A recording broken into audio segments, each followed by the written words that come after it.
Hello everyone, it's me again, Burntime, DIY TV, panibagong araw at panibagong vlog ulit tayo mga ka-DIY. Sa araw na to, meron ulit tayong gagawin at basic tutorial na ituturo namin sa inyo. So yung mga ka-DIY, bago natin tuloy video, syempre shoutout muna natin Dicky Olvido at sa tao na nagre-request nito sa gagawin natin vlog dito para kay Black Mamba sa Griffin 180 natin. Ayan, para sa ito boss, nakalimutan ko na yung pangalan mo.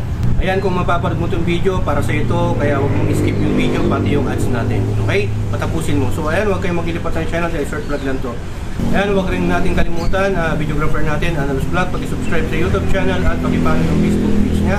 At syempre, yung boss admin natin sa main page natin na Euro Griffin 180, Boss Ia, yung pinaka-admin natin. So ayan mga ka-DIY, batiin din natin lahat ng mga Euro Griffin 180ers dyan, nationwide, mula Luzon, Visayas at Mindanao. So ayan mga ka-DIY, hindi na natin babanggitin yung mga pangalan kasi masahaba yung introduction natin. Tara mga ka-DIY, tara umpisa na natin yung gagawin natin.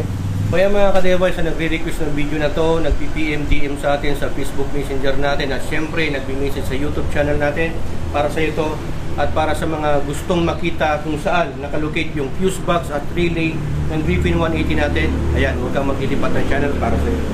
Kaya mga ka-DIY, para ma-expose natin yung relay at fuse box ng Griffin 180 natin, ito lang yung gagawin natin, babaklasin natin itong side bearings na to, itong X bearings na tawag nila. Ito yung mga tornilyo niya, yan. Isa dito sa mga side niya.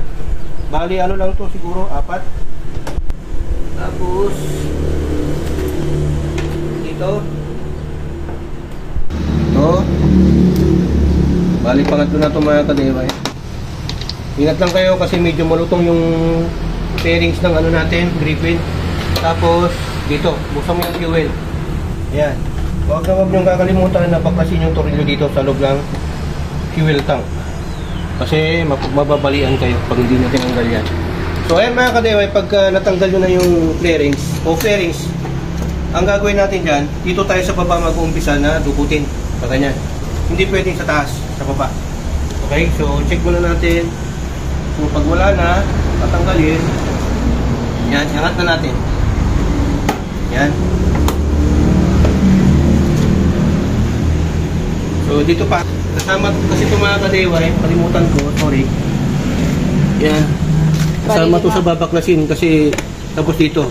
6. Oo, bali 6 lahat. Nakalimutan ko, sorry naman. Medyo puyat tayo. Yan. So body bolt ang tawag dyan. Yan. Tapos dito. Dito lang may kahirapan kaya ingatan nyo. Okay? Yan mga ka-DIY, ganun lang.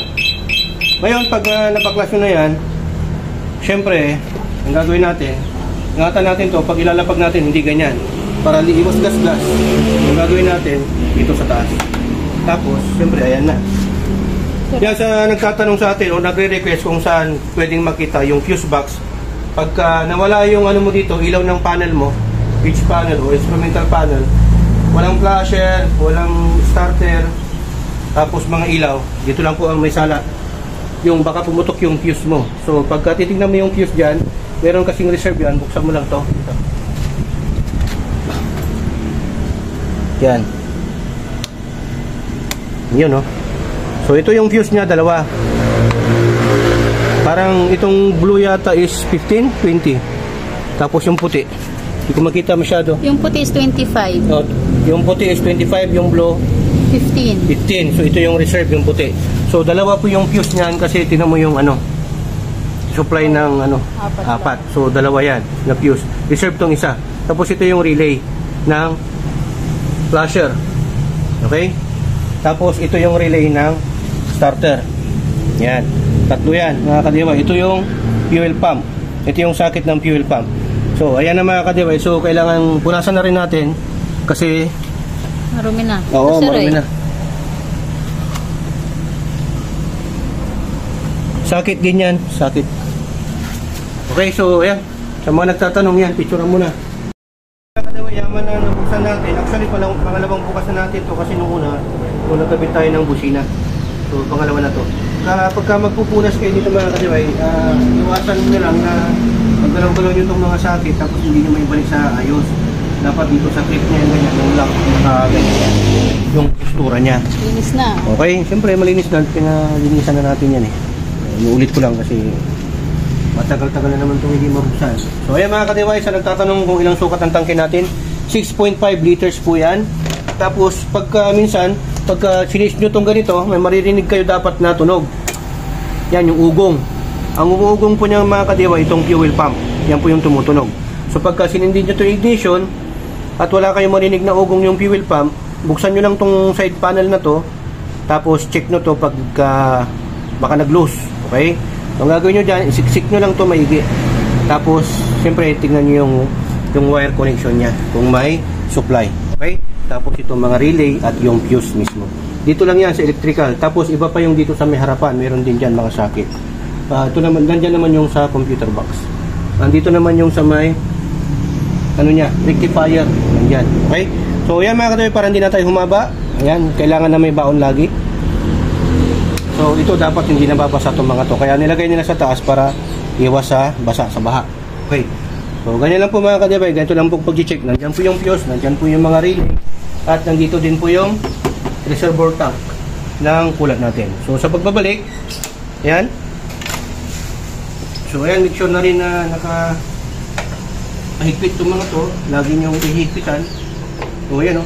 Ayan sinasabi ko kasi lumuluwag po talaga itong mga to. Issue ng Griffin, laging lumuluwag yung mga bolt niya, mga tornilyo. Laki kasi ng makina. Oo, malaki kasi yung makina mga ka-DIY due to vibration sa laki ng makina. Okay? 180cc yan eh. Big valve.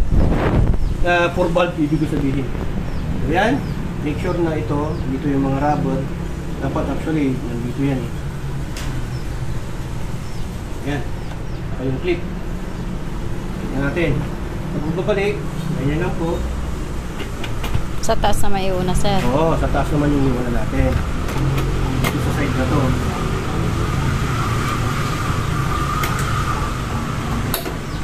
Yan.